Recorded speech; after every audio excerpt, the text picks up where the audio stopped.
Batch है, दूसरा दिन है FLN ट्रेनिंग, यानी आपकी जो 3 दिवसीय कार्यशाला है उसमें आपका आज दूसरा दिवस है। तो इस FLN ट्रेनिंग का क्या उद्देश्य है, ये आपने KRPs के माध्यम से जाना और समझा होगा कि जैसा इसका नाम है फाउंडेशनल लिटरेसी एंड न्यूमरेसी, बुनियादी साक्षरता और संख्या ज्ञान, कि आपने बुनियादी विषय कौन से हैं? 3 विषय हैं, हिंदी, अंग्रेजी और गणित।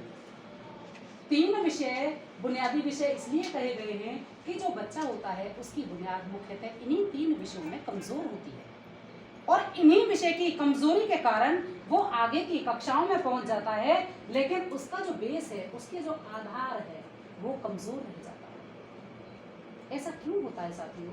ऐसा इसलिए होता है कि छोटी छोटी जो कमियां हैं उनको हम कहीं पूर्ण नहीं कर पाते। जैसे छोटी कक्षा में बच्चे का मात्रा ज्ञान है, बच्चे को पेंसिल पकड़ना नहीं आता है, तो आप देख रहे हैं KRP राजेश जी, कविता जी ने आपको बतलाया होगा कि किस तरह से आप बच्चे को पेंसिल पकड़ना सिखाएं, किस तरह से आप उसको लिखना सिखाएं, वर्णों को जोड़ करके किस तरह से शब्द निर्माण करना उसको सिखाएं।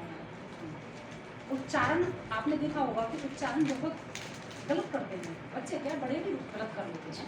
छोटे बच्चे की बात कर रहे हैं, यहाँ तो हम दूसरी तीसरी कक्षा की बात कर रहे हैं। आप देखते हैं कि 7th 8th का बच्चा अगर हम बोलें उसको कि बेटा हिंदी की पुस्तक उठाओ और दूसरा पाठ करो, तो वो सही से नहीं पढ़ पाता। उसकी कई वजह हो जाती हैं। एक वजह तो होती है कि उसके अंदर हेजिटेशन होती है, उसके अंदर झिझक होती है कि वो वहाँ तो बैठकर कुछ भी बोल लेगा, लेकिन जब आप उसको यहाँ आने के लिए बोलेंगे तो उसके पैरों में वाइब्रेशन होने लगती है, वो कांपने लगता है, उसके अंदर झिझक होती है। तो उस झिझक को आपने दूर करना है, उसको मात्राओं का ज्ञान कराना है, शब्द निर्माण कराना है, उसका उच्चारण सही कराना है। संख्या ज्ञान में आप देखते हैं कि छोटी छोटी जमा, हासिल वाली जमा, गुणा, भाग, घटा, स्थानीय मान, प्रसाद संकेतन, जो कॉन्सेप्ट दूसरी तीसरी कक्षा में क्लियर हो जाने चाहिए वो बच्चे के कई बार 5वीं 6वीं तक क्लियर नहीं होता।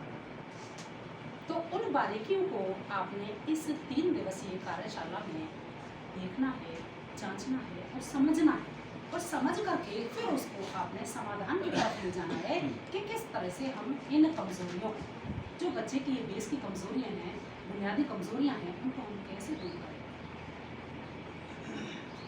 अंग्रेजी विषय में बच्चे एकदम उनको हुआ लगता है कि वे अंग्रेजी कैसे करें, तो आप छोटे छोटे ट्रिक्स यहाँ सीखेंगे कि किस तरह से आप उसको अंग्रेजी का ज्ञान आसान भाषा में करा सकते। उसको ऐसे नहीं लगेगा कि भाई बहुत कठिन विषय है, क्योंकि एक बार जो प्रोजेक्ट माइंड में ये बैठ जाता है ना कि ये चीज़ कठिन है, तो वो कठिन नहीं हो तो भी कठिन दिखाई देगा।